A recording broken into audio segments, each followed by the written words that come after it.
Jadi nanti itu nanti masuk ke good, udah bisa. Sip, udah Bu, tinggal begitu aja.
Sorry, yang iPhone 3 siapa ya? Bisa tolong ganti ke nama yang terdaftar nggak ya?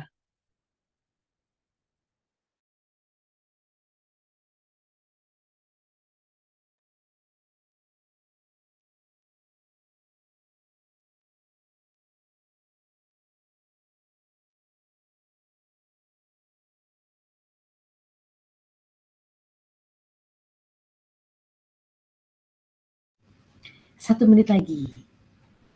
Ini lu udah nge-record dari tadi, kita nggak ada suara di nggak apa-apa, tapi bisa potong. Udah di-record pas lagi nggak ada suara. Takut kelupaan. Ih, Udah sekarang udah record aja lah. 7:35 nih. Oke. Kita mulai apa? Oke, kita mulai aja. Tapi sorry ya, yang namanya iPhone 3 itu siapa ya? Bisa tolong ganti namanya nggak ya? Ibu atau Bapak yang iPhone 3?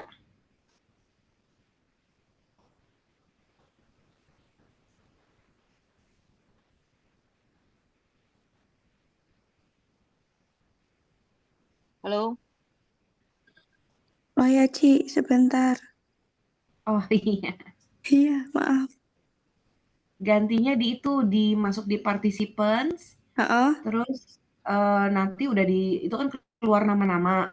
iya Di ya. deretan yang nama kamu yang iPhone 3, kalau kamu arahin kursornya itu nanti paling kanan tuh ada tulisannya more, itu kamu klik more, habis klik more nanti ada rename.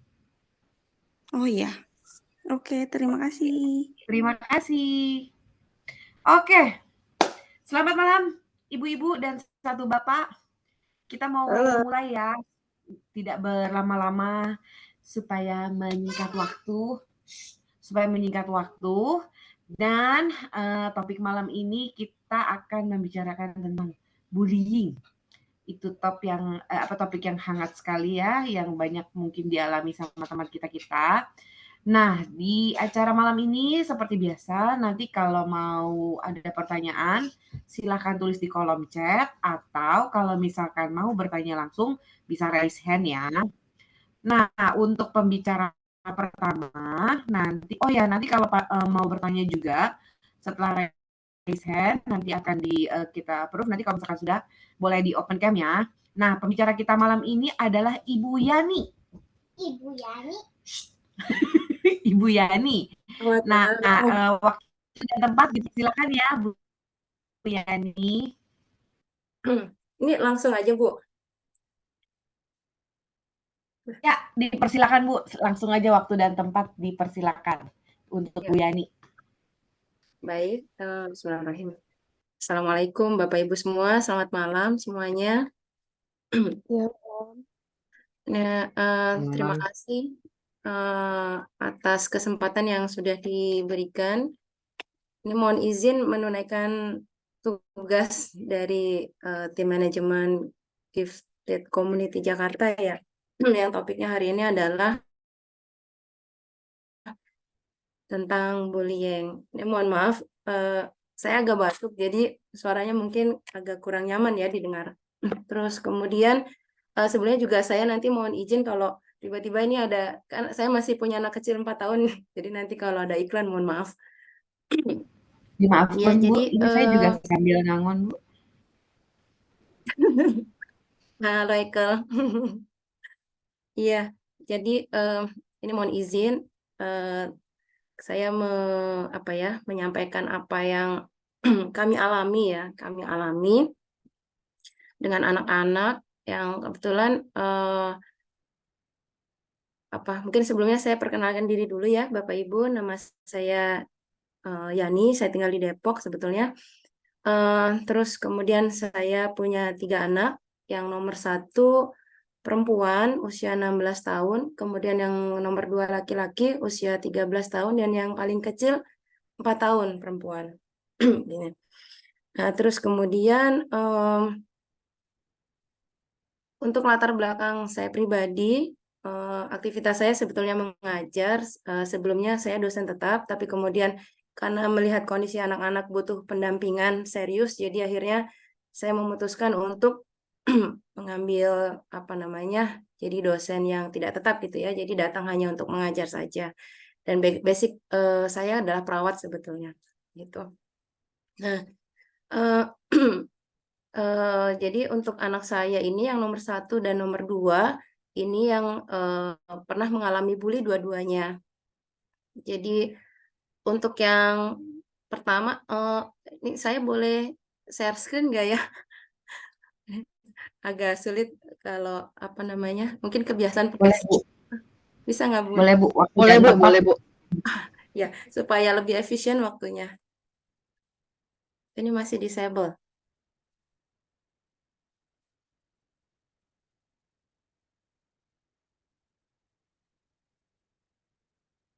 Ya, sambil menunggu mungkin ya. Ini masih disable. Jadi anak Oke, saya oke. Sorry Bu, udah bisa. sebentar, coba lagi. Oh ya, siap. Terima kasih. Ini mungkin. Ini mohon maaf, ini hanya untuk memandu supaya saya membahasnya tidak kemana-mana gitu ya.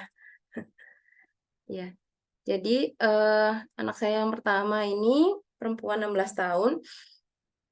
Profilnya seperti ini, Bapak Ibu. Jadi kemampuan yang menonjol dari kecil itu adalah bahasa dan gambar.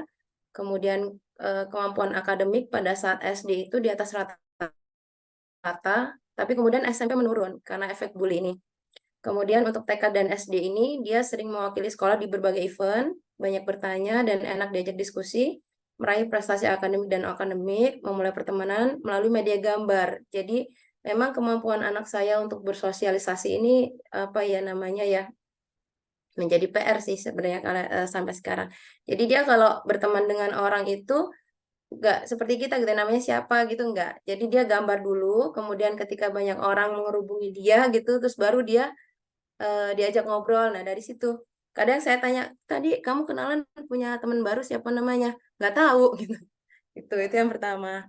Kemudian yang kedua laki-laki. Nah, ini kalau kita baca di sini dari riwayatnya ini memang sangat berpotensi mendapat bully ya di mana-mana. Jadi riwayat prematur, kemudian masalah kesehatan dari lahir sampai 5 tahun itu luar biasa. Ke rumah sakit itu sudah seperti berwisata gitu ya, saking seringnya. Terus kemudian ada banyak masalah tumbuh kembang, mulai dari telat bicara, motorik halus, motorik kasarnya juga terlambat, regulasi emosi juga sering meledak-ledak gitu ya. Ini maaf nih. Terus kemudian apa namanya, pernah mengalami riwayat patah tangan kanan itu 2 kali pada saat TK sekali, kemudian SD kelas umur 7 tahun itu 1 kali, dan terakhir ini tahun lalu itu 1 kali. Jadi 3 kali sih sebenarnya totalnya. Dan ini sangat mempengaruhi kemampuan dia menulis, gitu. Kemudian untuk nilai akademik sangat di bawah rata-rata, baru bisa menulis baca tulis itu SD kelas 4, tapi dia punya kesukaan terhadap eksperimen apa ya, barang-barang elektronik gitu ya, terus atau ngoprek gitu. Jadi umur 8 tahun itu sudah bisa memperbaiki sendiri mobil robot-robotannya dengan pakai solder dan lain-lain gitu ya. Kereta-keretaan adiknya, mengganti sumber tenaga mobil-mobilan itu dari baterai diganti dengan panel surya. Terus terakhir kemarin, berapa bulan yang lalu dia coba untuk mengganti charger handphone saya itu colokannya dipotong gitu, ditempelin ke panel surya gitu. Ya sukanya begitu. Tapi kalau berbicara kurang. Nah, indranya sangat sensitif, kulit dan pengecapan. Nah, ini pengecapan ini dia bisa sampai waktu itu umur berapa ya? Umur 7 tahun. Dia tuh mengidentifikasi ini rasa pisang ini kok ada yang sama dengan roti ya gitu. Terus saya tanya, apa yang sama dengan roti? Ini ada yang apa ya? Apa kata dia bilang ada tepungnya gitu. Terus saya bilang, oh iya, itu kan karbohidrat, itu kan zat tepung. Saya langsung connect ke situ. Jadi dia begitu yang karakter yang nomor 2. Nah, ini kapan mengalami bully? Yang pertama, anak saya yang pertama yang perempuan itu terjadi saat di asrama atau di sekolah, waktu itu boarding school ya. Dan pilihan boarding school itu memang pilihan dia sendiri, bukan dari kami. Kemudian untuk faktor resiko dengan riwayat tadi ya, Bapak Ibu, profil anak saya yang pertama, ternyata dia punya faktor resiko di sini mengalami bully itu karena badannya kecil. Kemudian dia sebenarnya berani mengemukakan pendapat, cuman teknik menyampaikannya itu yang kurang bisa gitu. Jadi cenderung ceplas-ceplos gitu ya, apa adanya gitu. Terus kemudian orangnya idealis, tapi perasaannya sensitif. Jadi apa ya namanya, kalau ada orang mukanya beda aja, itu dia udah langsung ini ya, baper gitu, dibawa perasaan gitu.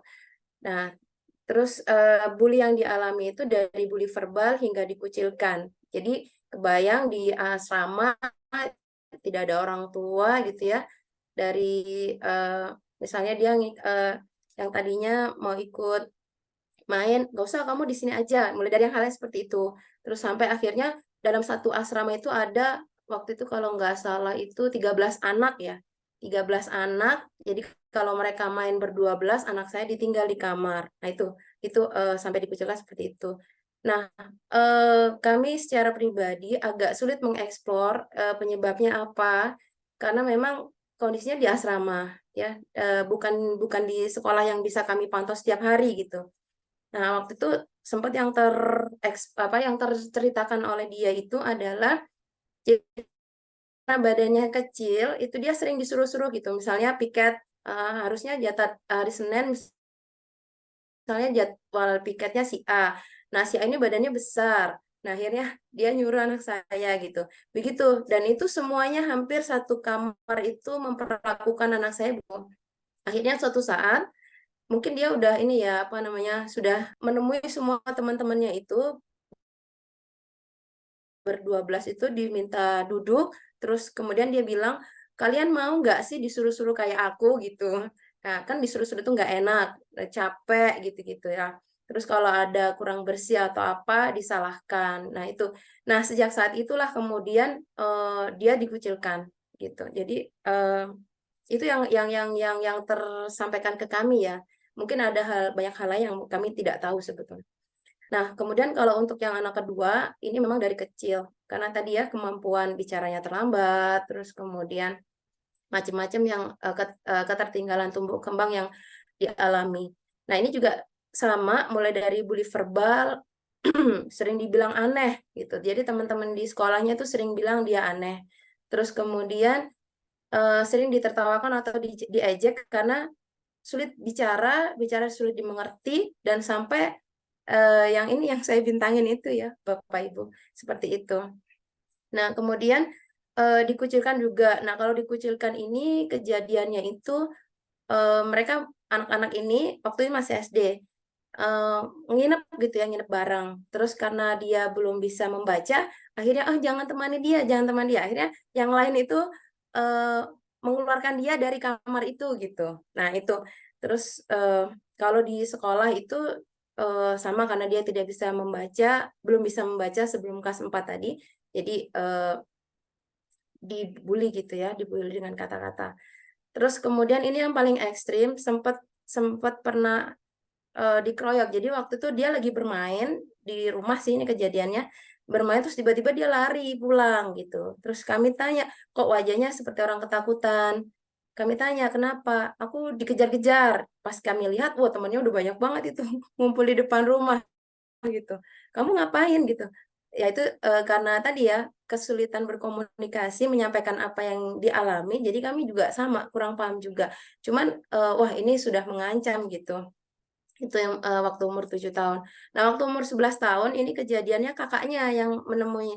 Jadi waktu itu dia lagi main bola di lapangan, terus kakaknya lewat, kok dia di tengah lapangan, dia jongkok, terus teman-temannya itu sudah ngambil bola mau nendang bola ke arah dia gitu. Jadi ada 5 anak atau berapa, semua masing-masing satu. Harus menendang dan dia sasarannya gitu. Nah, karena kakaknya tahu, langsung disamperin, ini ada apa gitu. Terus bubar. Nah, akhirnya dibubarkan sama kakaknya itu tadi. Jadi itu yang paling ekstrim sih menurut saya. Kalau yang lain-lain ya lebih banyak ke bully verbal gitu. Berikutnya tanda bully yang dialami di anak-anak saya. Yang pertama, untuk yang anak pertama itu gelisah, cemas, kemudian takut pergi sekolah. Jadi waktu itu kami sempat apa namanya, menjemput gitu. Ya, jadi menjemput dari asrama, kami bawa pulang karena kondisinya sedang demam 5 hari. Jadi kami pikir perlu dibawa ke rumah sakit, dan itu agak sulit prosedurnya waktu itu. Jadi akhirnya karena sudah 5 hari, suami saya khawatir dia kena DBD ya, jadi akhirnya langsung dijemput paksa gitu. Jadi agak ekstrim juga ini jemputnya. Nah, pas sudah sembuh, kami antar kembali ke asrama, itu tatapan wajahnya tuh seperti ketakutan gitu. Tapi kemudian ya karena dia harus kembali, kami kuatkan, ya akhirnya berangkat juga.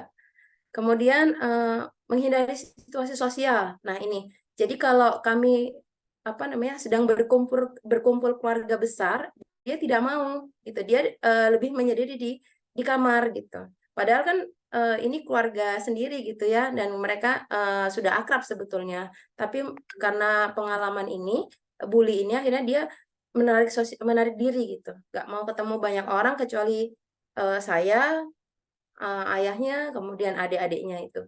Kalau sama saudara juga nggak terlalu. Kemudian menurunnya prestasi akademik. Terus kemudian ini yang paling sering di asrama juga, dia sering mengeluh sakit kepala, mah dan diare. Kalau ditanya penyebabnya apa, itu tidak spesifik gitu.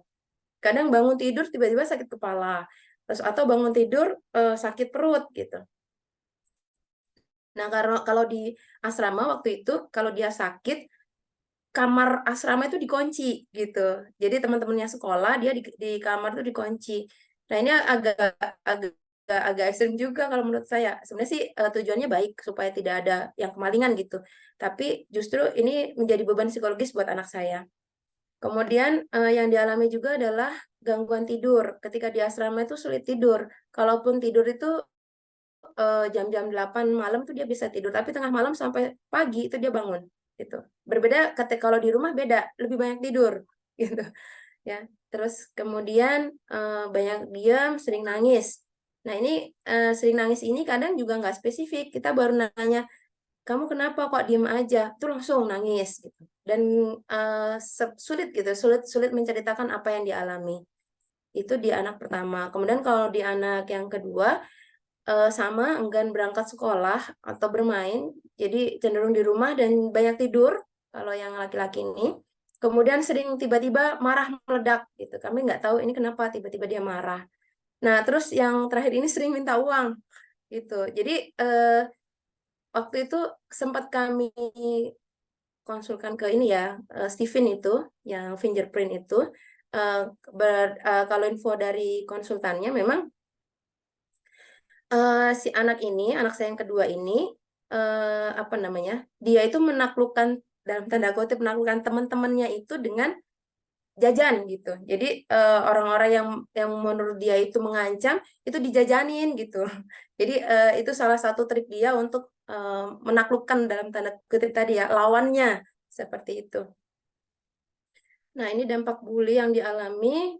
Untuk anak pertama, berat badannya turun drastis dan sering sakit. Kemudian secara psikologis itu ada gelisah, cemas, merasa takut setiap waktu, lebih mudah marah, kemudian ada traumatis, hingga depresi. Nah, ini waktu itu untuk depresi, sebetulnya saya main feeling aja waktu itu ya. Mungkin karena basic saya perawat, pernah dinas di rumah sakit jiwa gitu. Jadi feeling sebetulnya, ini anak kok seperti ini ya. Terus saya juga bingung, ini harus kemana gitu. Akhirnya waktu itu karena posisi dia sekali lagi jauh, tidak bersama saya, jujur itu kondisi yang memang mendesak saya untuk banyak berdoa sebetulnya gitu. Jadi saya berdoa minta petunjuk, ini harus kemana gitu, karena kondisinya kami sulit komunikasi dengan dia. Nah, terus akhirnya saya seperti apa ya insting mungkin ya Bapak Ibu ya. Jadi langsung saya bilang sama suami, ini kayaknya dia harus dikonsulin gitu, dikonsulin ke psikolog ataupun psikiater. Karena kalau misalnya alasannya dia hanya diambil untuk ke rumah saja, istirahat di rumah, itu rasanya sulit untuk diizinkan gitu. Akhirnya betul kami mohon izin untuk dibawa ke, waktu itu justru kami ke psikiater dulu gitu, yang kepikiran itu ke psikiater dulu. Nah, karena tujuannya pergi ke dokter gitu, jadi akhirnya diizinkan untuk dibawa pulang. Nah, betul, waktu dikonsulin ke psikiater ini, psikiaternya bilang, "Ibu, ini anaknya sudah depresi gitu, walaupun grade-nya mungkin masih ringan," gitu. Ya, terus kemudian diresepkan juga beberapa obat-obatan untuk antidepresannya. Nah, tapi kemudian waktu itu apa namanya, ada efek samping rupanya. Jadi anak saya tuh tidur sepanjang hari, nggak bangun-bangun. Kalau bangun-bangun dia sakit kepala, gitu. Terus akhirnya kami coba konsulkan kembali. Nah, itu akhirnya dosisnya diturunkan. Tapi ternyata tidak merubah efek dari obat antidepresan tersebut. Nah, kami bingung ya, karena kan dia punya kewajiban untuk sholat 5 waktu gitu. Jadi akhirnya dengan pertimbangan pribadi gitu akhirnya ya udah di stop aja, nanti sambil di support gitu. Tuh. Kemudian untuk masalah akademik kurang fokus, kemudian produktivitasnya juga menurun, rasa percaya diri menurun, dan kesulitan bersosialisasi. Nah, untuk yang anak kedua, ini karena mungkin dari kecil tadi ya, Bapak Ibu, penurunan rasa percaya dirinya ini lebih hebat gitu dibanding kakaknya gitu. Kalau kakaknya itu masih sampai sekarang itu walaupun pernah mengalami bully, tapi di forum-forum dia mau bertanya atau apa dia masih berani. Kalau adiknya sama sekali gitu. Terus kemudian ini awalnya ini dampak dari bully untuk anak kedua ini adalah bersosialisasi dan lebih banyak diam. Tuh. Nah, ini kemudian apa yang kami lakukan? Tadi sudah sedikit saya singgung ya, Bapak Ibu. Yang pertama,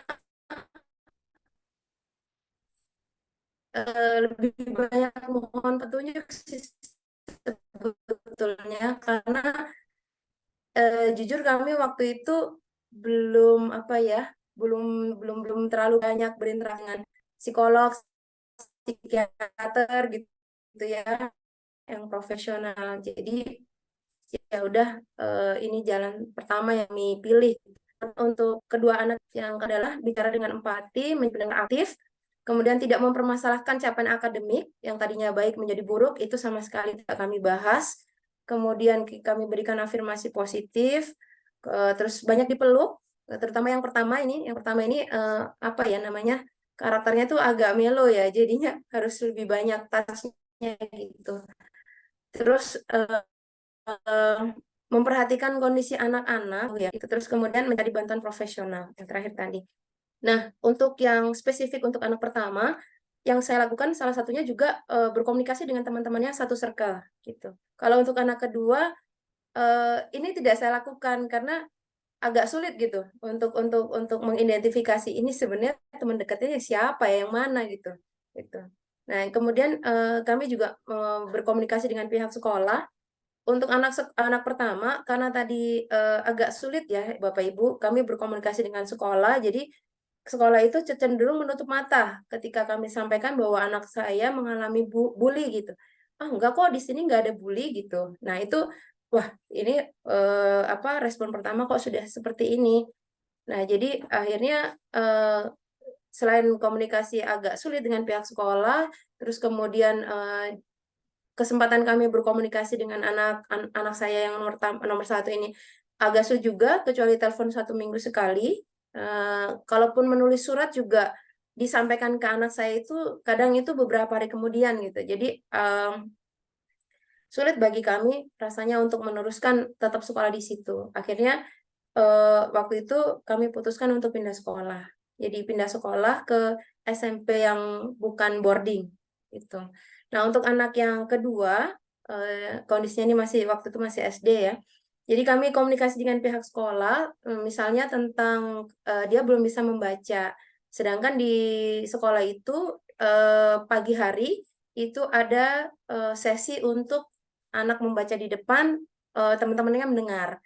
Nah, karena anak saya tadi belum bisa membaca, akhirnya pihak gurunya memberikan solusi bahwa dia boleh membaca di depan gurunya saja, jadi tidak bersama teman-temannya. Jadi dia diberikan sesi khusus bersama gurunya.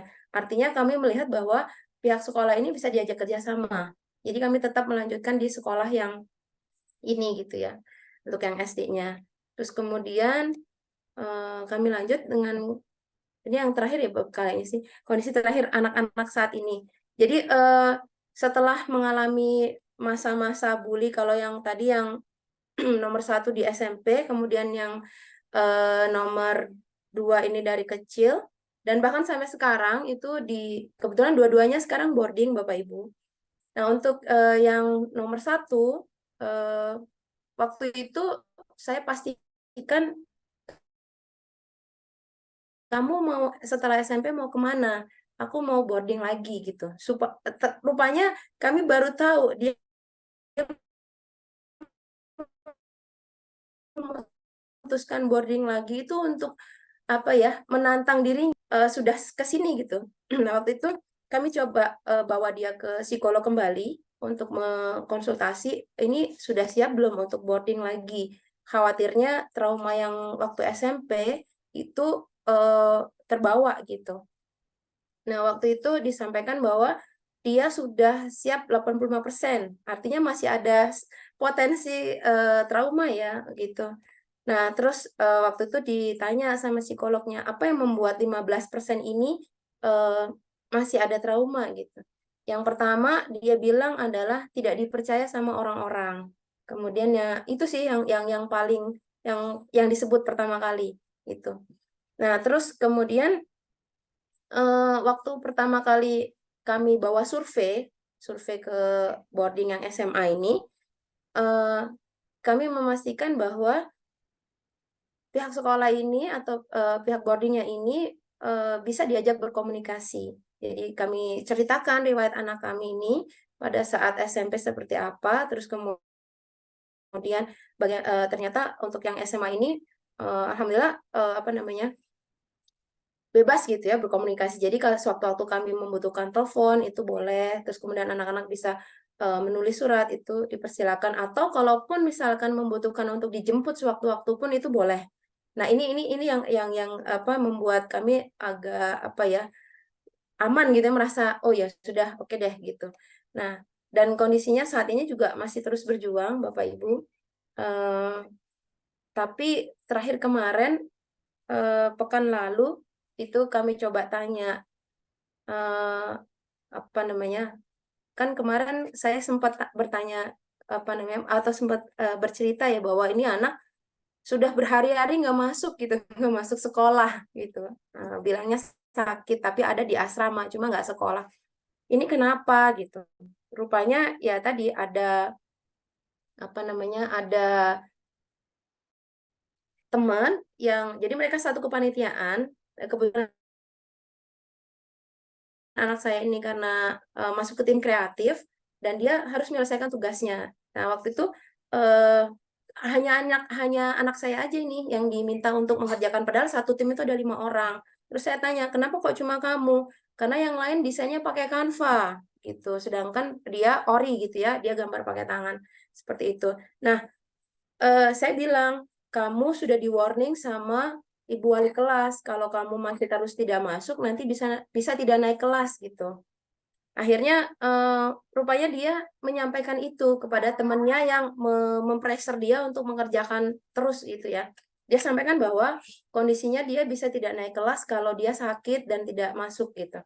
Nah itu tuh terus rupanya setelah dia maaf sebentar.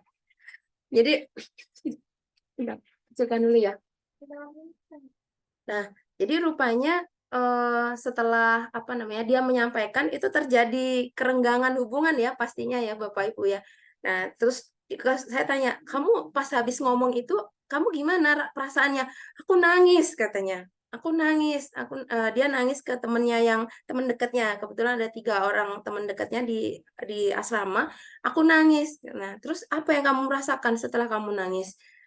Ya aku lega sih karena aku sudah terbebas gitu dari tekanan kata dia. Wah, saya bilang, "Wah, kamu hebat.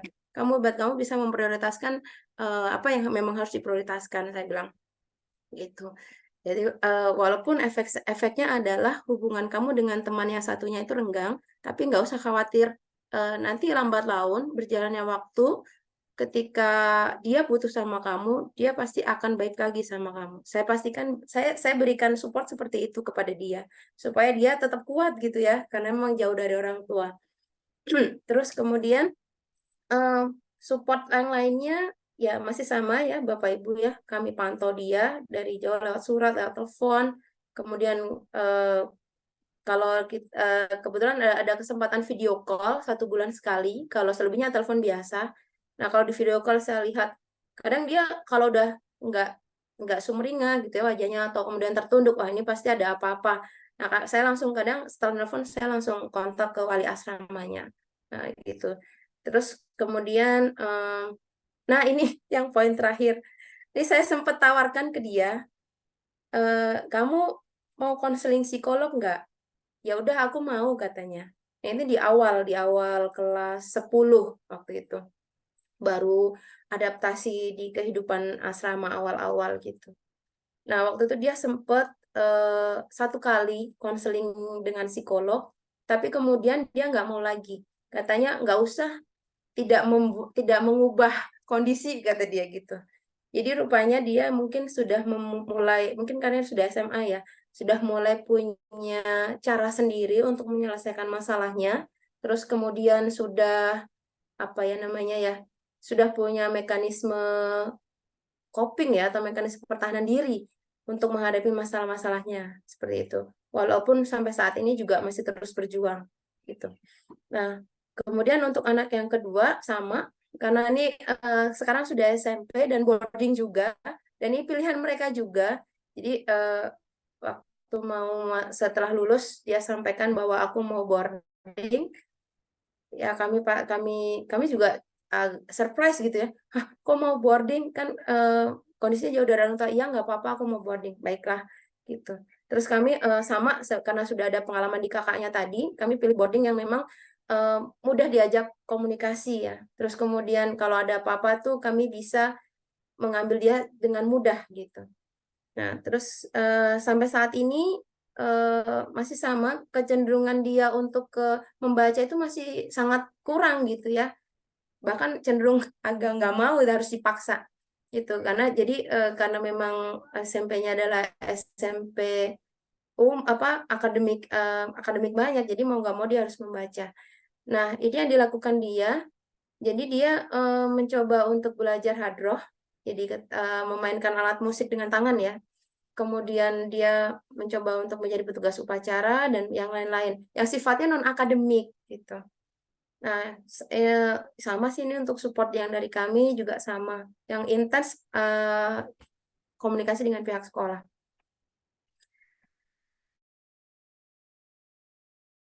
Kemudian untuk kondisi anak yang pertama juga, ini saat ini dengan kondisi jauh dari kami dan berjuang untuk survive, 2 tahun ini alhamdulillah berhasil meraih medali emas di Olimpiade Bahasa Inggris Nasional, kemudian mendapat nilai 100 untuk pelajaran Arabik dan Nahwu Shorof, jadi pelajaran bahasa memang yang sangat menonjol di anak saya yang pertama ini.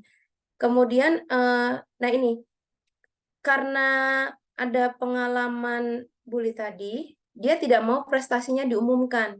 Jadi cukup gurunya yang tahu. Dan karena ini alasannya dia tidak mau punya fans karena merasa tidak nyaman jika kehidupan pribadinya itu dikepoin sama teman-temannya atau adik kelasnya. Jadi ini sangat tertutup ya. Jadi itu ya.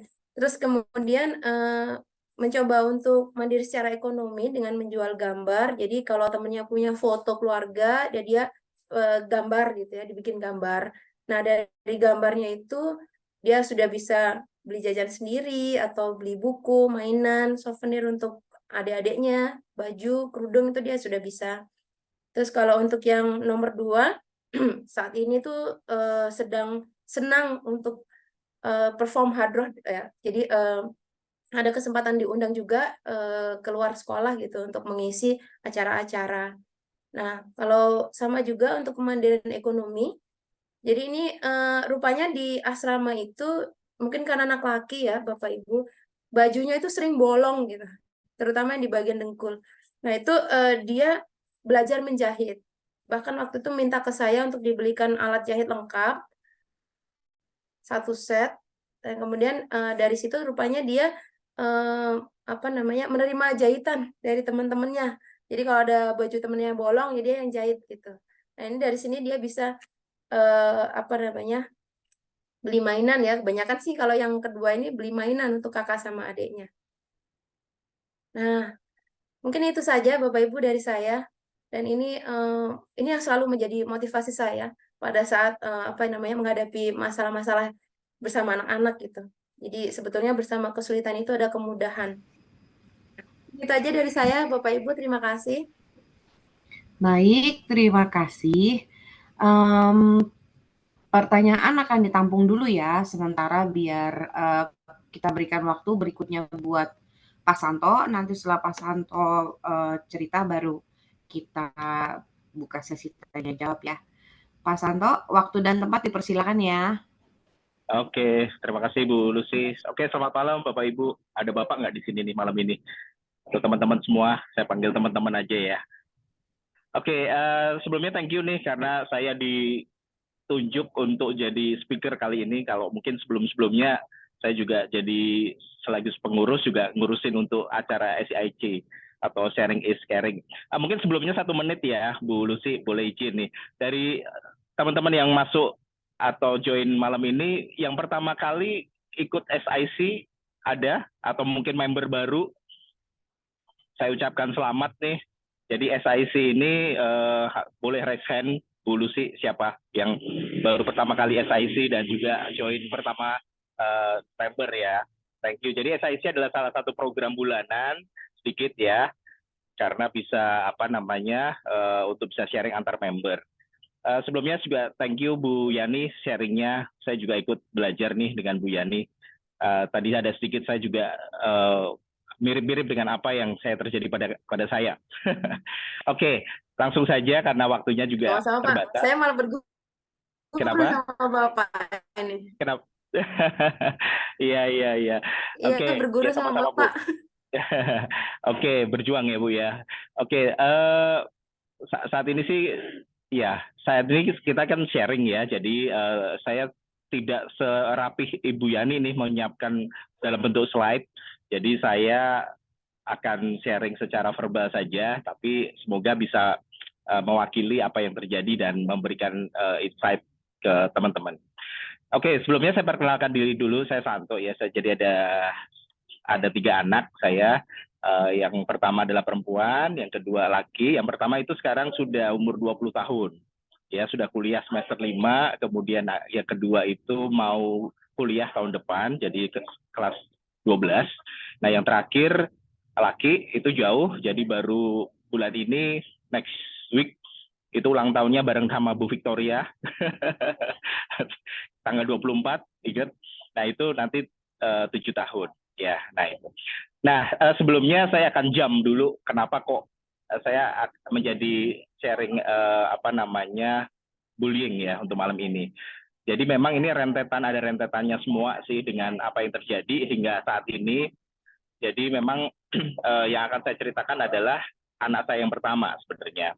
Ya, nah tapi untuk saat ini yang saya menjadi fokus untuk menjadi gifted itu adalah anak saya yang ketiga sebenarnya. Nah sedikit anak saya yang ketiga memang namanya Deva ya. Ya saat ini sih memang kalau masih kecil, tapi memang saya belum optimum untuk mengetes kembali ya waktu itu. Tapi memang secara indikator giftedness memang anak ini memang masuk ke dalam kategori itu. Nah, terus kenapa hubungannya dengan anak saya pertama? Jadi ketika anak saya pertama kejadian bullying itu adalah sebenarnya sudah sekitar 4 tahun yang lalu saat dia masuk SMA. Ya, saat masuk SMA. Jadi mungkin 4-5 tahun yang lalu. Jadi ini kejadiannya sudah cukup lama sebenarnya. Nah, di mana saat itu saya belum tahu namanya giftedness, bagaimana menangani orang atau anak bullying dan seterusnya. Nah, saya sedikit cerita mulai dari awalnya seperti apa. Jadi waktu itu adalah sebenarnya anak saya itu awal itu ketika SD ya. SD itu dia sangat, kalau di sekolah itu sangat dikenal dengan alim gitu ya. Jadi alim dan dia sangat penurut ya. Kemudian prestasi akademik juga bagus, disayang guru begitu ya. Nah, waktu itu prestasi akademik ya cukup lumayan, pernah Mandarin istilahnya itu nomor 2 di sekolah ya. Terus prestasi akademik ya oke lah. Kemudian masuk SMP. Nah, di SMP inilah yang sudah mulai ada tanda perubahan waktu itu.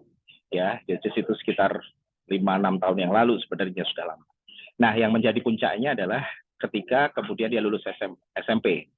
Lulus SMP saat itu mencari SMA. Nah, memang jujur waktu itu dia juga cari saran, saya juga ada keinginan untuk bisa mendapatkan yang terbaik sebagai orang tua tentunya ya. Nah, akhirnya waktu itu saya mendaftarkan ke salah satu SMA swasta yang cukup ya dibilang sulit juga untuk bisa masuk gitu. Sekolah reguler biasa konvensional tapi cukup favorit waktu di Jakarta. Dan itu akhirnya dia diterima dari teman-temannya yang lain juga hanya beberapa yang diterima gitu. Jadi yang dari SMP-nya itu mungkin hanya 3 orang yang keterima lah. Ya, saya sebagai orang tua juga cukup senang bisa terima. Nah, tapi rasa senang itu berjalan hanya sebentar. Nah, jadi kejadiannya adalah ketika masuk, kemudian sebulan kemudian ya, tiba-tiba dia itu ada rasa ketakutan begitu ya, ketakutan sampai rumah nangis begitu ya. Nah, singkat kata, ujung-ujungnya dia nggak mau masuk sekolah. Ya. Nah, saya gali kenapa? Nah, saya dengar memang, nah ini yang kejadian ini kurang, saya memang antara dia dibully atau memang ada konflik, itu masih abu-abu sebenarnya. Sampai hari ini saya juga merasa itu masih abu-abu apakah antar bullying. Intinya memang ada konflik yang dia kemudian, saya dengar dia memang dikatain sama temennya, begitulah ya, kurang lebih lah. Dicemooh ya, salah satu teman ketika mencari ada tugas, kemudian akhirnya dicemooh. Nah, intinya saat itu kemudian tidak mau sekolah, sama sekali tidak mau sekolah, jadi mengurung diri. Jadi praktis waktu itu sebulan ya, hampir sebulan kita sudah komunikasi ke guru dan segala macam, minta izin dan seterusnya. Nah, waktu itu saya sama sekali belum mengenal namanya ciri-ciri gifted, kemudian bagaimana penanganan anak seperti kejadian seperti ini gitu ya.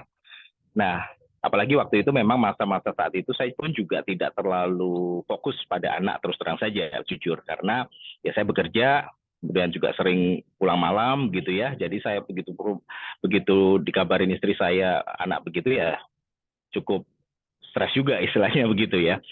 Nah, singkat kata saya melaporkan pada guru pihak sekolah.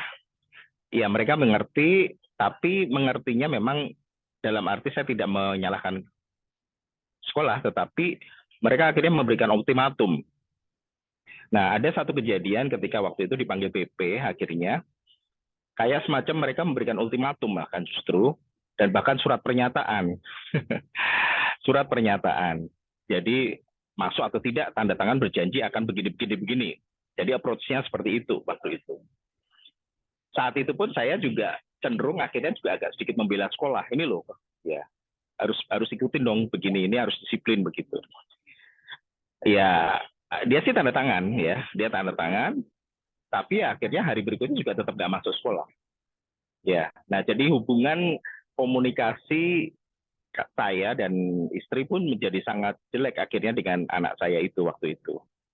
Di rumah apa yang terjadi? Dia mengurung diri dan bahkan sampai bisa dikatakan, saya hitung ya, itu 3 bulan kami tidak komunikasi sana, itu nggak mau ngomong sama sekali. Ya, nggak mau sekolah. Nah, ciri-cirinya hampir mirip yang tadi Bu Yani ya. Jadi anak saya waktu itu juga kebalik tidurnya, jadi malam bangun, pagi sampai malam tidur. Ya. Nah, kemudian apa yang saya lakukan saat masa-masa ini, baru sekolah yang pertama ya Bu ya, Pak atau teman-teman. Ya bingung juga ya seperti itu. Terus akhirnya ya kami mengajukan pengunduran diri ya, karena memang sudah diultimatum.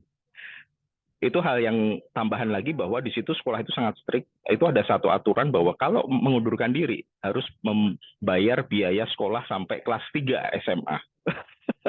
Luar biasa. Tapi saya abaikan terus terang saja. Saya tetap keluar. Nah, tapi paralel saya waktu itu masa-masa itu saya juga bingung mau terus kemana nih. Anak mau di sekolah kemana gitu ya. Nah, kemudian pada akhirnya saya sempat saya pindahin ke Jogja gitu. Karena saya memang ada keluarga besar di Jogja. Karena dia hobinya juga waktu dance, ya beberapa kali juga juara dance. Nah, kemudian ya saya punya pikiran apa, saya sampai hubungan sama teman yang ada di sana, yang punya sanggar dance, gitu, sampai seperti itu. Tapi ya itu karena sudah tidak merasa tidak ada solusi ya waktu itu.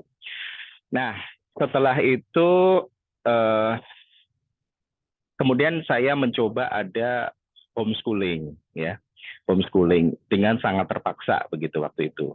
Itu satu. Yang kedua, saya juga konsultasi dengan beberapa psikolog ya. Dengan terapi, saya juga sudah terapi. Ketika di Jakarta itu sampai ada seperti ini. Jadi waktu itu saya juga berapa kali mendapatkan terapi, tapi terapinya belum sampai ke obat ya, kayak Bu Yani tadi.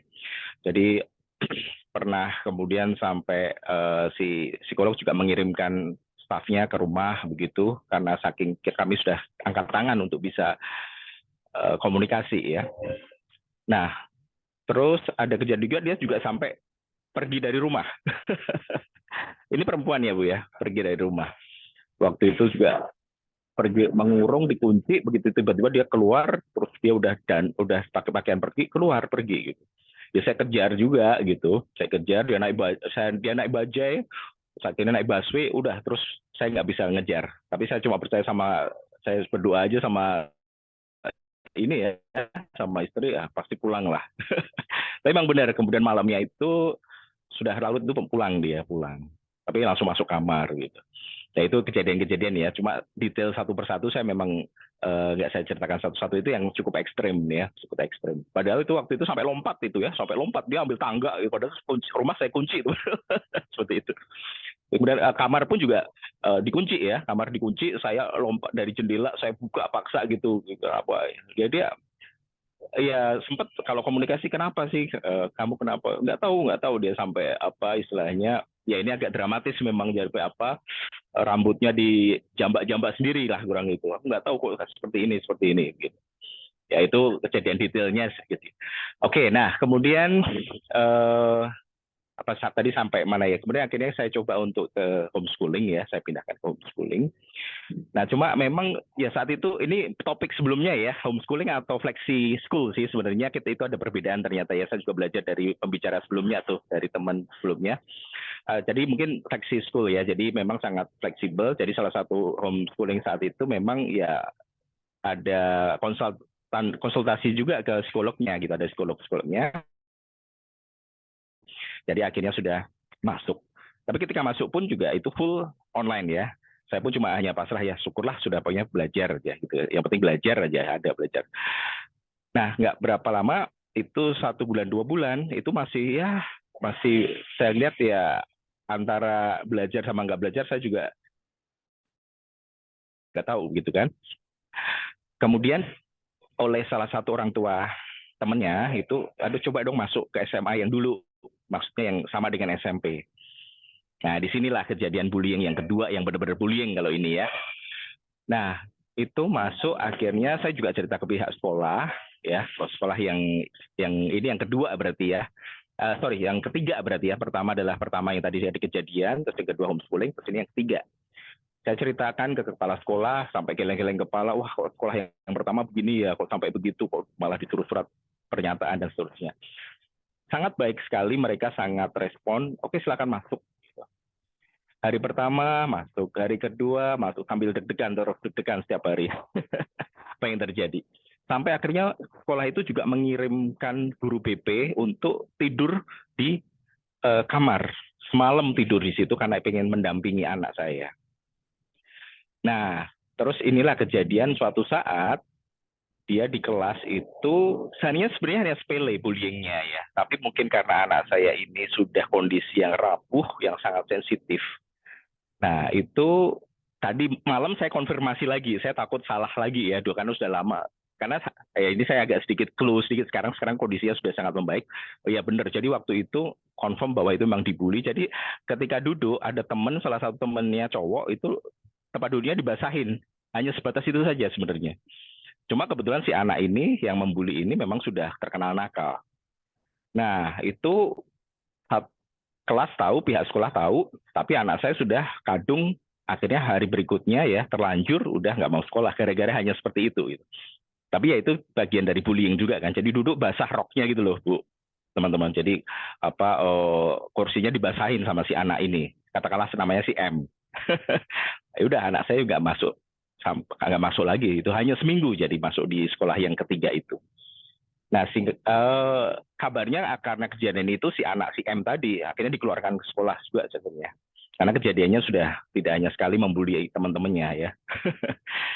Nah, itu kemudian setelah itu keluar lagi, pusing lagi saya, waduh ini bagaimana. Kemudian akhirnya saya masukkan lagi ke homeschooling yang kedua. Nah, jadi mungkin waktu itu di teman-teman kita di grup ya, saya pernah sedikit cerita, ini berarti 4 kali pindah benar ya, 1, 2, 3, 4. Nah, di situ akhirnya sampai lulus ya, saya persingkat saja, akhirnya ternyata berhasil sampai lulus, dan terus juga saya ambil private di situ. Dia sama sekali tidak datang ke sekolah homeschoolingnya ya, jadi tapi saya tambahkan dengan private guru yang datang setiap seminggu 2 kali apa 2 kali ya, 2 kali, 1,5 jam atau 2 jam lah seperti itu. Kemudian membaik. Terus ada satu lagi apa yang saya lakukan, satu yang memang saya sedikit simpulkan saja ya, biar nggak terlalu lama nih teman-teman. Faktor yang kemudian akhirnya menjadi membaik, kemudian akhirnya saat ini sudah bisa dibilang sangat baik. Jadi pada ujungnya adalah related dengan mungkin teman-teman kemarin minggu lalu ada yang juga ikut seminarnya Bu Julia ya, mengenai sosial emosional. Jadi pada akhirnya ternyata memang peran orang tua ini yang menjadi sangat penting. Karena reaksi kita menghadapi si anak dalam kondisi seperti itu adalah kuncinya ternyata. Nah itu yang evaluasi secara pribadi saya begitu. Jadi kenapa sekarang mungkin Bu Victoria, wah ini kok Pak Santo sekarang concern sekali sama anak yang ketiga. Ya karena itu Bu Victoria, Bu Priska. Karena saya nggak pengen kejadian ini. Kalau dulu saya belum tahu ini anak gifted itu apa dan segala macam. Karena anak gifted ternyata sensitif. Walaupun pada akhirnya anak saya yang pertama itu saya sebenarnya juga tidak tahu apakah dia gifted atau tidak. Tapi buat saya yang penting adalah saya paham ketika menghadapi gejolak sosial si anak, saya harus seperti apa. Makanya yang sekarang ini saya sangat monitor ketat begitu ya. Kalau misalnya terjadi indikasi apa. Nah balik lagi yang ke tadi. Jadi poinnya ada apa yang kemudian itu menjadi satu perbaikan adalah satu ya sayanya sendiri, orang tua sebagai orang tua komunikasi. Nah itu ada satu titik yang lucu sebenarnya. Mungkin ada teman-teman yang anaknya suka ini anime Jepang. Iya. Nah anak saya yang perempuan ini sebenarnya dulu itu sangat dekat dengan saya, ya sangat dekat dengan saya. Karena anak pertama perempuan. Gitu. Ada orang bilang pacar pertama itu kan papanya ya, kalau perempuannya. Nah itu memang ya, tapi memang kemudian jarak yang kedua sama anak kedua itu cuma 2,5 tahun. Nah itu historical ketika baby. Jadi waktu itu masih ASI-nya keputus karena sudah hamil. Ya ini ada sedikit balik. Nah, jadi memang akhirnya saya melihat karena ada satunya kehilangan sosok ayah. Itu satu poin. Nah kenapa anime? Jadi ketika masa-masa akhirnya sudah membaik itu satu poin titik baliknya itu waktu itu ada namanya Attack on Titan. Saya sama sekali nggak tahu ini anime apa, tapi suatu saat itu anak saya itu pengen terus ngajak saya untuk melihat itu berdua malam-malam. Oh saya ini apa film? Tapi saya pura-pura suka aja. Ya, nah ini yang mungkin yang dinamakan kemarin Bu Julia menjadi apa namanya ya, bonding atau apa sih ya, attach. Nah saya malam sampai jam 12 ngeliat terus sambil ngantuk-ngantuk sambil wah bagus saya bagus. Nah disitulah mulai saya perbaikan komunikasi, sudah mulai bisa ngomong sama dia sudah mulai terbuka sama saya dan sebagainya. Hal yang kedua adalah juga lingkungan sangat mendukung adalah teman-temannya. Jadi dia punya sahabat 5 orang geng gitulah istilahnya dari SD. Nah ini ketika masa-masa dia nggak sekolah segala macam, mereka mengunjungi anak saya ke rumah gitu. Anak saya dalam kondisi nggak mandi waktu itu ya, ketika masih parah-parahnya, nggak mandi berapa hari gitu istilahnya. Mereka datang terus ngobrol, saya dengar mereka ketawa-ketawa, wah saya leganya setengah mati. Karena selama berhari-hari, berbulan kan dia nggak ngomong kan, bisa dibayangkan seperti apa. Ya, nah itu faktor-faktor itu. Nah itu kemudian proses sehingga anak saya kemudian lulus SMA, terus ketika kuliah, ya syukur sudah masuk kuliah, sesuai keinginan dia. Saat ini dia sudah aktif organisasi, IP juga sudah cukup menurut saya bagus 3,5 gitu ya. Dia mungkin tahun depan sekarang baru persiapan untuk ambil beasiswa. Ya syukur bahwa dia di luar negeri gitu. Itu. Nah, oke ini mungkin waktu juga sudah panjang ya. Tapi kurang lebih seperti itu ceritanya. Ya mengenai bullying spesifiknya kurang lebih yang saya ingin sampaikan malam ini adalah sharing bagaimana saya mengalami dan kesimpulan yang mungkin saya bisa tarik dari situ. Ya kira-kira seperti itu teman-teman sharing dari saya. Jadi thank you, saya juga udah diizinkan karena saya walaupun pengurus ya, tapi sebagai member juga saya juga sama dengan Bapak teman-teman di sini, saya juga belajar juga berjuang juga seperti Bu Yani. Begitu. Terima kasih, selamat malam. Terima kasih banyak nih Pak Santo dan Bu Yani. Topiknya menarik ya. Sekarang ada mau buka pertanyaan ya. Tadi sih baru satu pertanyaan nih yang aku sempat lihat dari Ci Victoria mau nanya ke Bu Yani ya, sekolahnya sekolah reguler atau bukan? Ya, baik. Terima kasih Bu Vicky pertanyaannya. Jadi untuk anak saya dua-duanya waktu masih SD itu mereka di sekolah alam dua-duanya. Dan kalau berarti kan yang anak kedua itu sejak di sekolah juga sudah mengalami bully ya. Nah, waktu SMP baru mereka boarding di sekolah reguler. Itu juga yang pertama mengalami bullyingnya itu di sekolah reguler. Gitu. Mohon izin saya ucapkan terima kasih untuk Bu Dia, kemudian Bu Juju, Bu Nur Utami, Bu Asri. Insya Allah ya, terima kasih supportnya. Ya itu Bu, terima kasih. Terima kasih Ibu Yani. Ci Victoria ada pertanyaan lagi? Sekolah regulernya itu berbasis Indonesia punya ini ya, kurikulum berarti ya. Iya, betul. Oh, oke. Satu kelas berapa orang, Bu? 25 kalau nggak salah waktu itu ya, seingat saya. Oh, oke. Nah, Jadi nggak ada, ya cuma satu kelas isinya cuma satu guru ya berarti ya. Ya, Di jadi luar guru kalau subjek yang anak di luar guru subjek yang lain ya, terpisah ya. ada wali kelas, terus ada guru mata pelajaran yang lainnya gitu. Oke. Kalau untuk anak saya yang pertama ini kejadian bully itu awalnya di asrama, Bu, gitu. Awalnya di asrama, kemudian jadi dia mungkin sudah tidak nyaman gitu ya di asrama. Dia mencari tempat yang nyaman itu di kelas. Jadi semua buku-buku yang tadinya ada di asrama dipindah, ditaruh di kelas, di bangku gitu. Nah, rupanya ini menimbulkan ketidaknyamanan buat teman-teman yang lain gitu. Akhirnya di situ dia dibully lagi gitu. Akhirnya, wah, udah Iya. nggak ada tempat pelarian gitu. Akhirnya ya sudahlah kami tarik aja seperti itu. Iya, betul. Oke. Mungkin ada yang lain yang mau bertanya gitu? Iya, ini ada dari siapa ini?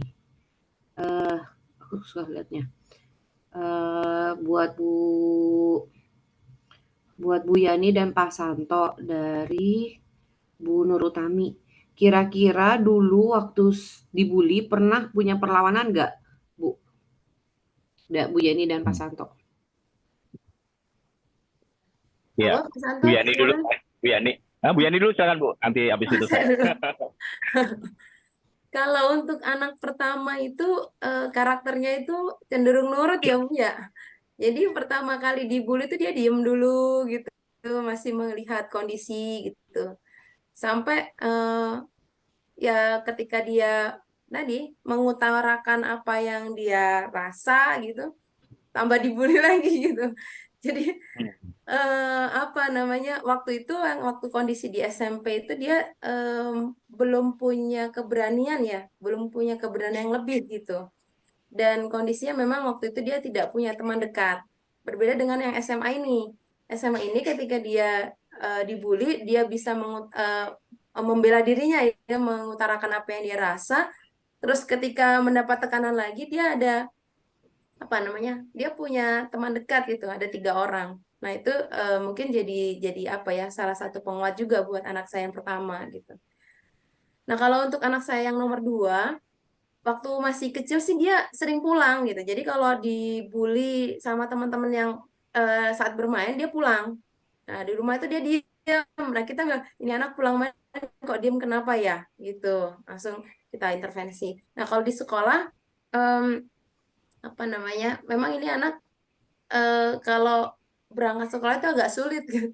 Nggak sulit didorong-dorong gitu. Terus kemudian kami cukup intens berkomunikasi dengan gurunya ini kenapa ya, kenapa gitu. Dan kemudian gurunya menyampaikan kondisinya seperti apa. Jadi memang apa ya, untuk awal-awal seperti itu. Tapi pas dia sudah mulai kelas 5, 6 itu anak saya yang nomor 2 ini, yang laki-laki ini dia bisa apa ya, bisa ngelawan gitu. Mungkin karena fisiknya juga udah tambah besar ya, bisa ngelawan, bisa mengutarakan apa yang dia tidak suka, seperti itu Bu. Dan salah satu tadi triknya dia, dia jajanin temannya yang ngebully dia gitu. Jadi membalas perilaku buruk dengan perilaku baik, dan lama-lama ini teman yang membuli jadi nurut sama dia gitu. Itu triknya yang anak kedua. Kalau anak pertama nggak punya trik seperti itu. Ya, Mungkin itu Pak. oke. Iya, sudah Bu ya nih ya. Saya sih sedikit aja. Oke, thank you pertanyaannya Bu. Jadi kalau anak saya sih, saya kurang tahu ya apa yang dia lakukan, tapi kecenderungannya dia tidak melawan, itu satu. Karena memang ketika kejadian yang pertama itu, ketika dia bentrok kemudian dikatain teman-temannya itu, atau temannya ya, bukan teman-temannya, temannya, itu sih dia ceritanya dia nggak kemudian gimana, tapi dia langsung menarik diri gitu. Nah, apalagi yang kedua ya, yang itu kan cowok ya, yang membuli itu adalah cowok yang ngerjain lah sebenarnya. Nah, itu ya dia juga nggak melawan gitu. Cuma baru tadi malam yang tadi saya cerita, saya mengkonfirmasi sambil, karena kita komunikasinya sekarang sudah baik sekali. Jadi saya walaupun ada sedikit sekian persen masih hati-hati tanya soal itu. Tapi tadi malam karena pas momentumnya untuk persiapan malam ini, saya jadi speaker. Saya tadi malam saya tanya, Kak, itu temanmu yang dulu itu sekarang gimana? Nah, ini lucunya, ketika dia keluar, yang dikeluarkan ya, pembuli itu dikeluarkan, dia juga di homeschooling yang sama dengan anak saya. Nah, itu yang lucunya. Tetapi sama-sama jadi bukan di kelas kan gitu. Nah, sekarang kuliah di universitas yang sama juga tapi beda jurusan. Nah, terus tadi malam cerita anak saya itu, oh iya kemarin kan ketemu tuh sama si itu. Wah, gua ketemu rasanya pengen aku tonjok. Tadi malam bilang begitu sih.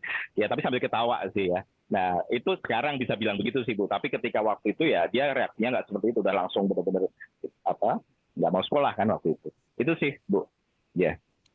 Ya Pak, terima kasih. Ini share Ya. pengalaman anak saya ya. Jadi waktu di SD Ya. gurunya cerita Bunda anaknya diajarin dong untuk melawan gitu. Dia hanya bisa melapor ke kepala sekolah gitu. Jadi tambahlah dia marahin sama teman-temannya.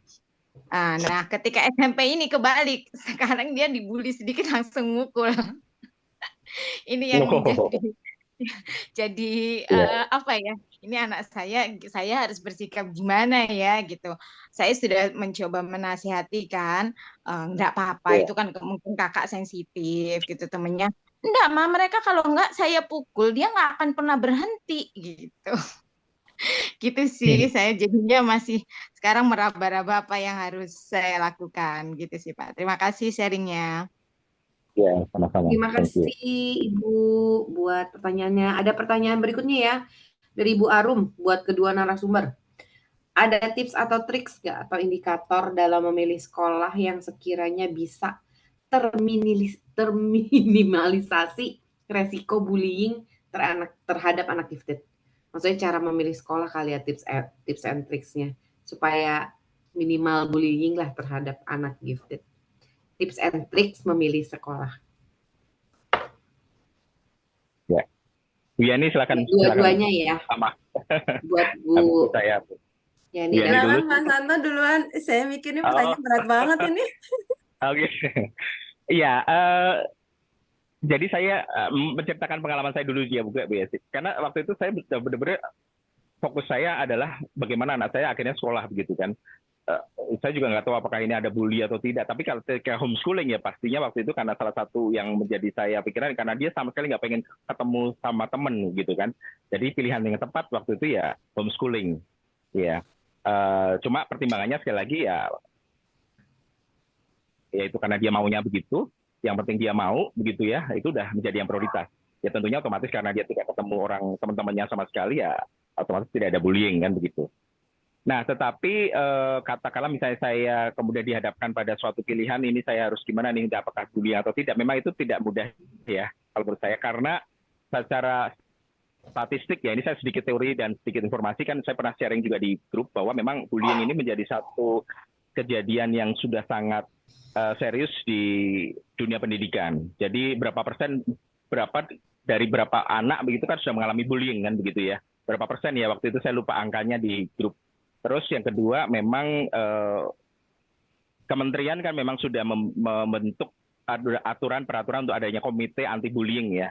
Itu baru beberapa bulan yang lalu, tapi ini implementasinya belum sih. Nah, ini satu sisi lain ya. Cuma ya itu sih Bu, saya juga memang tidak mudah, tapi menurut saya ya, ini bisa salah bisa benar, memang yang paling penting kita memang kita bisa melihat dari peraturan sekolahnya, dan bagaimana yang paling utama adalah menurut saya adalah penanganan BK atau pendidikan, maksudnya untuk BK itu apa ya namanya, bimbingan konselingnya seperti apa. Karena maaf kata tanpa bermaksud menjelekkan sekolah A, sekolah B, yang pertama sekolah saya yang pertama tadi itu saya memang sangat kecewa dengan itu. Even dia adalah sekolah yang sangat populer gitu, the best 3 or the best 5 di Jakarta atau mungkin Indonesia begitu katakanlah misalnya, tapi ya ternyata penanganan disiplinnya tidak mengena begitu ya. Dibanding dengan sekolah saya yang kedua, itu dia sangat perhatian bagaimana apa yang terjadi sehingga dia bisa sampai mengirimkan guru BK untuk bisa mendampingi anak saya. Nah, jadi saya pikir itu satu hal yang mungkin bisa juga dilihat ya, seperti itu menurut saya. Jadi ini juga sekali lagi berdasarkan pengalaman ya Bu ya. Itu sih Bu, semoga bisa menjawab ya. Bu Yani mungkin ada tips tambahan? Baik, ini saya nyontek dikit sama Pak Santo. Nggak apa-apa Bu. Tanya berat ya Bapak Ibu, karena memang apa ya, kita tidak bisa memastikan di satu sekolah itu ada bullying atau tidak gitu. Jadi saya setuju dengan Pak Santo tadi, dan yang kami lakukan juga mirip-mirip. Yang pasti kami pastikan dulu ini pihak sekolah ini bagaimana mereka menangani ketika ada bullying, itu yang kami tanyakan dulu pertama. Terus kemudian kalau kebetulan ini 2 anak saya milihnya boarding, jadi yang saya tanya adalah apakah kami ini punya keleluasaan gitu ya untuk berkomunikasi dengan anak-anak gitu. Artinya tidak ada batasan-batasan, kapanpun kita mau komunikasi itu boleh, walaupun hanya dari surat itu oke lah gitu ya, apapun medianya itu. Terus kemudian ketika misalnya kami melihat apa ya namanya ada perubahan, kami berkunjung itu boleh kapan saja atau tidak gitu itu. Nah, kebetulan ini untuk 2 sekolah yang kami dipilih anak-anak ini, keduanya memberikan kebebasan gitu. Jadi kapanpun mau datang itu boleh silakan, yang penting konfirmasi dulu dan keperluannya apa gitu. Kalau misalnya memang keperluannya memang apa namanya urgent, ya itu dibolehkan gitu. Terus kemudian yang kedua sih kami lebih penguatan anak-anak gitu ya Bapak Ibu. Karena memang terutama yang pertama, karena memang dia sudah punya pengalaman bully, jadi apa ya yang kami lakukan waktu itu pas waktu mau masuk ke SMA-nya ya, boarding yang SMA itu, kami tanyakan, kamu perasaannya gimana sekarang? Aku takut katanya. Takut apa? Apa yang membuat takut? Aku takut terulang seperti dulu. Nah, itu perasaannya tuh. Nah, terus kita coba dulu ya. Kita coba dulu, nanti kalau kamu bisa tulis surat nanti apa yang kamu alami. Ternyata pas dia masuk, semua yang ada di bayangan dia itu nggak ada gitu. Jadi dia menemukan overthinking, betul Pak. Itu jadi PR tuh buat anak saya yang pertama tuh, overthinking. Jadi apa? Kalau overthinking, kalau misalnya udah mulai muncul pikiran macam-macam, direm saya bilang gitu. Karena bisa jadi yang dialami itu tidak sesuai dengan apa yang dibayangkan gitu. Itu aja kemarin yang coba kami lakukan untuk anak-anak. Terima kasih. Terima kasih Bu Yani sama Pak Santo. Bu Arum udah oke ya. Ini berikutnya ada Bu Astri dari Depok, sudah angkat tangan raise hand. Silakan Bu, boleh di-unmute. Sebelumnya terima kasih banyak kesempatannya. Assalamualaikum warahmatullahi wabarakatuh. Waalaikumsalam Saya warahmatullahi wabarakatuh. Ya, saya Astri dari Depok. Sebelumnya terima kasih banyak untuk Gifted Community. Akhirnya dibahas yang saya pengen tahu dari kemarin-kemarin. Alhamdulillah terrealisasi juga hari ini, dan alhamdulillah penjelasannya sangat jelas dari Bu Yani maupun Pak Santo. Alhamdulillah, terima kasih banyak. Sampai bingung kan, saking jelasnya bingung mau nanya apa. Gitu. Nah, cuman yang kepikiran sama saya nih, namanya anak ya, anak pertama, kebetulan kan Pak Santo sama Bu Yani kan sama nih, pengalaman anak pertamanya dibully. Nah, ini juga anak pertama saya yang dibully. Dan pasti berat ya sebagai orang tua perasaannya, dan dimana kita harus kayak tetap stay cool menghadapi kondisi itu, tapi di satu sisi juga kita ya pasti hancur lah rasanya. Nah, itu boleh tolong di-share apa yang bisa bikin Bapak ataupun Ibu kuat gitu, dan langkah-langkahnya harus seperti apa gitu. Karena kan apalagi kalau ibu-ibu gitu kan bawaannya maunya nangis terus, apalagi kalau misalnya ngelihat anak terus Oh kebetulan kan ya, anak saya kan ya. kalau anak saya kan kebetulan dipukul bagian kepalanya, dan itu berjalan setahun lebih ternyata. Jadi kayak setiap saya ngeliat anak saya tuh keingat terus bawaannya nangis terus, sampai akhirnya dia tuh kayaknya dia tuh mengalami lagi di sekolah, tapi nggak berani bilang sama saya karena takut saya nangis lagi gitu. Nah, itu apa yang bisa membuat Bapak sama Ibu sekuat itu gitu, sampai akhirnya anaknya ya pada akhirnya kan cerita nih gitu. Oke. Tolong dibagi tipsnya. Terima kasih. Oke. Bu ya, ini izin saya jawab dulu ya Bu ya.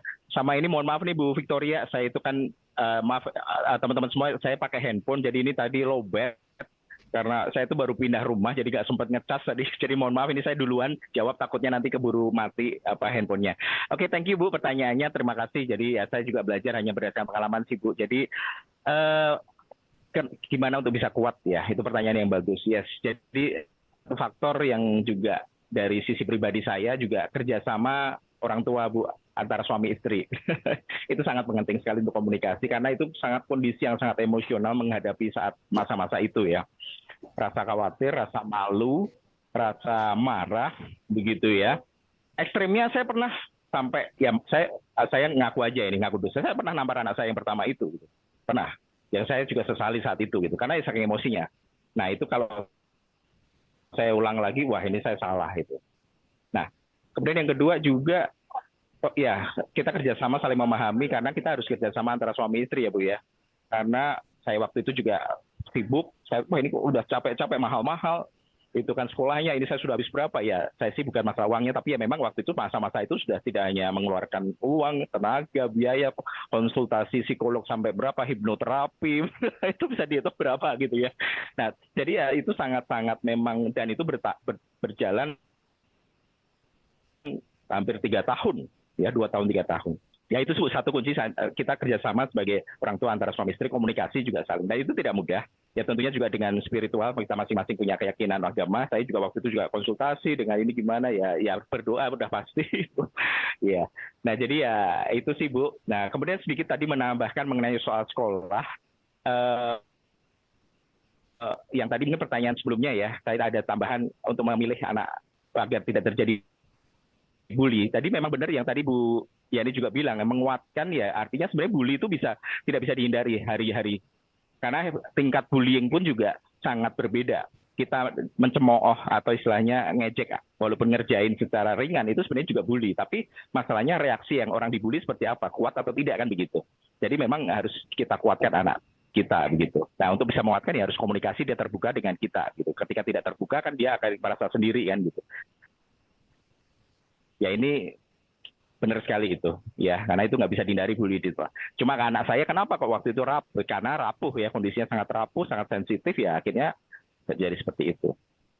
Nah saat ini sedikit saya cerita, itulah kenapa sekarang saya benar-benar fokus pada anak saya yang ketiga, karena resiko anak gifted kan ya itu mulai ada kena bully atau dibullying. Jadi ketika umur sekarang masih kelas 1 SD, saya sudah jalin komunikasi dengan pihak sekolah.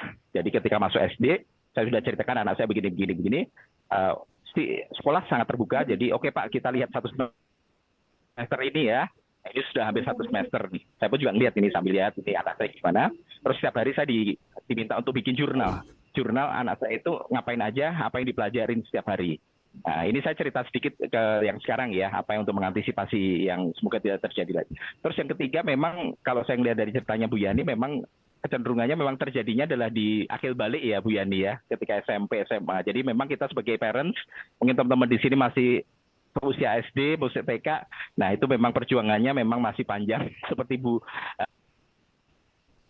Yuli bilang, Bu Julia ya waktu itu. Karena itu sampai dewasa kita memang harus pantau. Oke, itu tambahan sedikit dari saya. Terima kasih.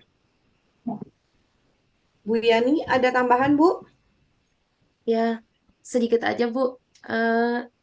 Sama dengan Pak Samto ya. Jadi kalau saya banyak nangisnya. Jadi penguatnya ke bapaknya gitu. Dan kadang Iya, tuh iya betul. Istri saya juga cuma nangis aja tuh. Saat itu ya Bu ya. Ya. saya tuh pernah Bapak Ibu ada di satu titik itu sampai mikir gini, ini nggak boleh masuk ke hati, nggak boleh masuk ke hati, nggak boleh masuk ke pikiran, tapi dijalani sampai menghipnotis diri sendiri seperti itu. Nggak boleh masuk ke hati karena kalau udah masuk ke hati tuh nggak tough gitu ya. Ini anaknya ini butuh dukungan kalau ibunya apa namanya nggak kuat anaknya gimana gitu sampai ada di posisi seperti itu jadi udah nggak usah dipikirin nggak usah dimasukin hati udah jalanin aja gitu. Ya, mungkin itu tambahnya yang lainnya sama sama Pak Santo komunikasi dengan suami berdoa ya pastilah ya itu aja dan nggak jangan berpikir misalnya tadi kondisinya pindah sekolah tadi ya itu memang saya setuju dengan Pak Santo saya juga ngalamin yang sama mikirin uang mikirin apa kata tetangga apa kata keluarga banyak itu nggak usah Betul. dipikirin Karena nggak usah kita dipikirin jadi ini semuanya jalan kita bisa udah apalagi homeschooling gitu ya Bu ya. Ini homeschooling ke sekolah tuh bukan sih. ya Sekarang ya itu sekolah yang baik. Ya. betul betul itu aja Bu terima kasih. Oke, terima kasih pertanyaannya Ibu Astri. Semoga menjawab ya, Bu ya. Gitu. Jadi, waduh, kebetulan juga Pak Santo sudah low bat ini. Kalau misalkan yang lain masih adakah yang mau di-sharing-sharing atau mau ditanyakan, diberikan kesempatan? Kita punya waktu 8 menit lagi ya. Kalau misalkan itu dikasih kesempatan nih, kalau misalkan memang masih ada yang mau bertanya? Enggak ya, Iya, mau sepertinya ya. nanya bentar Oh, boleh? Bu Juju boleh, Bu Juju. Silakan Bu Juju. Iya, saya cuman pengen tahu, Pak Santo udah nggak deh, udah ini ya, udah Enggak, lobet. dia masih ada Masih tapi Bu, off Oke cam. masih. ya, buat Oke. buat dua-duanya sih, buat Bu Yani Iya. dan Pak Santo. Waktu Mm-mm. tahu anaknya dibully, Mm-mm. bagaimana cara kalian menguatkan anaknya? Maksudnya bilangnya gimana gitu? Karena saya sebagai orang tua aja kalau tahu anak saya dibully, rasanya pengen saya didik ya itu anak yang bully itu rasanya pengen ya udah pukul balik misalnya gitu lah. Maksudnya Ya. gimana cara kita ngomong untuk menguatkan mereka tapi juga ya jangan sampai salah ini gitu, salah Iya. membimbingnya. Iya. Oke. Saya dulu ya izin ya Bu Yani. Jadi ketika saya waktu itu pengalaman saya ketika pertama kan antara iya dan tidak. Cuma memang satu sisi waktu itu saya sedikit ngobrol juga, tetapi sedikit lapor, tapi sedikit saya juga tidak terlalu jauh untuk subjektif gitu. Karena memang kejadiannya kita nggak melihat, hanya dengar dari si anaknya sedikit-sedikit gitu. Karena memang banyak kejadian ya kalau di sekolah kan akhirnya yang berantem malah antara orang tua begitu setelah ada laporan. Ini saya juga terjadi ini anak dia Iya betul. kelas SD, kakak kelas anak saya ini baru rame di salah satu sekolah saya ada begitu juga. Tapi ya itu menjadi sangat dilematis memang. Jadi itu pengalaman saya waktu pertama. Tetapi saya tahu sekolah saya yang tadi yang saya ceritakan pertama itu sangat menjaga sekali kalau sampai terjadi bullying, apalagi itu kemudian terekspos. Ya, jadi waktu itu memang ya satu sisi saya nggak ngelapornya juga nggak terlalu melaporkan, tetapi karena nggak ada bukti juga gitu. Nah, tapi kalau yang kedua, yang kemudian ya bullyingnya itu dikeluarkan, itu memang jelas-jelas gitu. Jadi waktu itu saya sedikit melapor, terus mereka langsung actionnya langsung dikeluarkan. Terus malah itu ya. Nah, cuma memang itu karena sudah backgroundnya si anak ini memang sudah berapa kali ngerjain anak yang lain gitu ya, memang nakal begitu ya. Nah itu. Nah jadi Jadi seperti itu sih Bu. Jadi saya sih tidak reaktif karena ya memang agak dilematis ya, karena kalau membela tapi kalau tidak di depan mata nggak ada bukti, tapi malah jadi konflik dengan orang tua. Saya juga berpikir begitu ya. Jadi saat itu seperti itu yang saya lakukan. Ya, thank you Bu. Bu Yani? Baik. Kalau saya, jadi setiap kali melihat apa namanya, ada bahasa tubuh yang berbeda karena anak-anak ini kalau ada masalah itu langsung diem gitu. Awalnya tuh diem dulu. Jadi kalau kami melihat kondisi seperti itu, biasanya yang maju pertama nih bapaknya. Bapaknya maju pertama, terus nanya, kenapa banyak diam? Maaf, maaf. Jadi kenapa diam gitu. Terus nanti biasanya kalau yang pertama ditanya begitu tuh langsung keluar semua gitu. Jadi memang model anaknya tuh tipe yang curhat. Nah, kalau yang kedua ini modelnya beda. Mau ditanya didesak seperti apa, dia nggak akan ngomong. Nah, ini penguatannya kalau untuk yang kedua, kami hanya bilang, kalau ada apa-apa ngomong ya. Insya Allah bapaknya sama ibunya ini siap membantu kapan aja. Nah, itu nanti dia kadang butuh waktu, Bu, nggak langsung ngomong gitu. Baru seminggu yang akan datang baru ngomong, atau kalau masalahnya sudah selesai baru ngomong gitu. Jadi apa namanya, sejauh ini yang kami lakukan seperti itu, yang meyakinkan mereka bahwa orang tuanya ini ada untuk mendukung mereka, itu aja. Bahkan kalau suami saya itu udah siap-siap nih kalau yang kedua nih. Jadi waktu dia mau masuk boarding itu psikolognya udah bilang, Bapak Ibu ini sekolah boarding ini ada juga loh yang nggak cocok gitu. Jadi sama seperti sekolah reguler, ada yang nggak cocok. Jadi jangan kaget kalau misalnya suatu saat dia minta pindah atau apa gitu. Nah, kami sudah siap-siap untuk itu gitu. Jadi ya itu aja sih, diyakinkan bahwa bapak ibunya ini ada, kapanpun dia mau ngomong silakan, kapanpun mereka ada masalah ngomong aja, nggak ada masalah.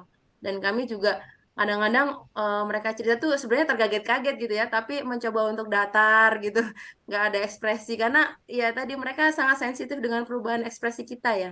Itu aja. Terima kasih. Wih, luar biasa banget. Gimana Bu Juju? Menjawab nggak Bu? Ya, lumayan. Lumayan. Enak banget lah Pak Santo dan Bu Yani. Iya. Ya, jadi Bu Juju dan Pak Yeni, ini waktu juga sudah tinggal 3 menit lagi ya. Jadi sesi tanya jawab saya tutup. Terakhir mau memberikan kesempatan kepada Ibu Victoria untuk memberikan ringkasan dan penutup ya sekalian. Oke, saya pas kemarin persiapan juga untuk bullying, saya buka-buka bukunya Bu Julia.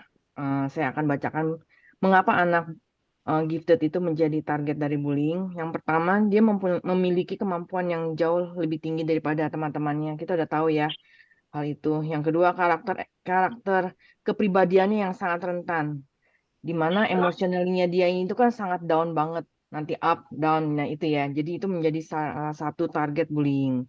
Terus cara dia bereaksi berbeda dengan norma umum, ya sangat jelas sekali sih memang anak-anak kita ya. Terus dia sering menonjol karena kelebihannya atau kata-katanya yang seperti orang tua gitu ya.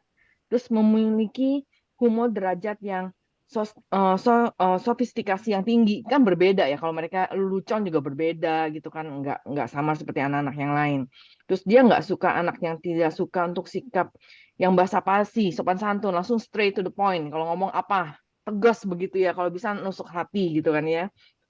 Nah, terus dia sangat mengutamakan atau menuntut kejujuran dan keadilan. Kalau memangnya orang ada yang cheating atau gimana, dia langsung nggak pakai malu-malu atau gimana ya, kamu salah langsung gitu ya. Dulu pernah anak saya langsung negor ke gurunya langsung kan, bukan mic waktu pandemi. Miss, kamu salah. Oke, dia nggak pakai malu-malu. Terus dia tidak mau menyerah, tetap keras dengan pendapatnya jika dirasa memang benar. Ya anak-anak kayak begini ya seperti itu. Ya itulah salah satu kenapa anak-anak kita ya mudah sekali untuk kena bullying. Nah, terus dikatakan di buku ini, siswa gifted mempunyai risiko lebih tinggi menerima bullying dari teman-temannya yang non-gifted. Hal ini disebabkan karena berbagai karakter individu yang memang rentan dibully. Juga individu gifted adalah individu yang sangat sensitif. Jadi menurut saya ya, kita sih kayaknya nggak bisa, coba cari sekolah yang nggak bully. Kayaknya nggak mungkin. Mungkin gurunya sih nggak akan membuli, tapi kan kita nggak tahu pergaulan mereka, teman-teman mereka, terus secara sosial emosionalnya mereka kan juga, ya yang saya katakan tadi, cara pandang mereka yang berbeda. Mungkin temennya pikir, ini kan bercanda biasa, tapi kan bagi dia kan, ya ini kan kayak luar biasa gitu kan. Nah itu sih, ya kalau menurut saya yang paling penting ya, satu, attachment kita dengan anak itu paling penting. Jadi di mana dia harus merasa bahwa, oh ini papa mamanya, ini ayah ibunya benar-benar care sama dia gitu loh ya. Jadi ada apapun dia pasti akan coba terbuka, mama ada kejadian begini-begini. Nah itu paling penting sih pendekatan attachment kita sama anak. Nah kalau mau bagaimana, mau maksa anak seberapapun ngomong, kalau dia nggak mau ngomong ya nggak bakal ngomong gitu kan ya. Yang penting harus ada kenyamanan dari kita sama anak-anak. Itu aja sih kalau menurut saya gitu. Oke, sebelum menutup, terakhir kita buka dulu ya foto. Oke, foto. Untung belum lobet nih. Ya, Tinggal ya. 2%. Makanya terakhir nih. Oke. Oke, yuk please semuanya dibuka ya. Bu Anis, Bu Arum, Bu Eva. Oke, yang bisa buka, tolong dibuka. Kita kan acara sebulan sekali nih, jarang-jarang ketemu. Oke ya. Oke, 1, 2, 3. Oke, satu lagi. 1, 2, 3. Oke, thank you semuanya. Sampai ketemu bulan Oke. depan dengan Terima kasih, Bu. yang Menarik. berbeda lagi. Semoga bermanfaat. Maaf lahir Terima Ya. batin. kasih. Semoga Sampai bermanfaat berjumpa. ya. Makasih Ketemu. semuanya, Makasih Bu Pak Yani Samuel, ya. Bu Ya, Yani. makasih Makasih. Pak. Sampai Sehat Banyak selalu ya. semuanya. Ya, Malam. oke. Yang masih punya Yuk, pertanyaan bye-bye. lanjut aja di WAG ya. Ya, lanjut di WA Group. Oke, Betul. ya, oke. Yuk, thank you. Oke, bye. Thank you. Selamat malam. Bye.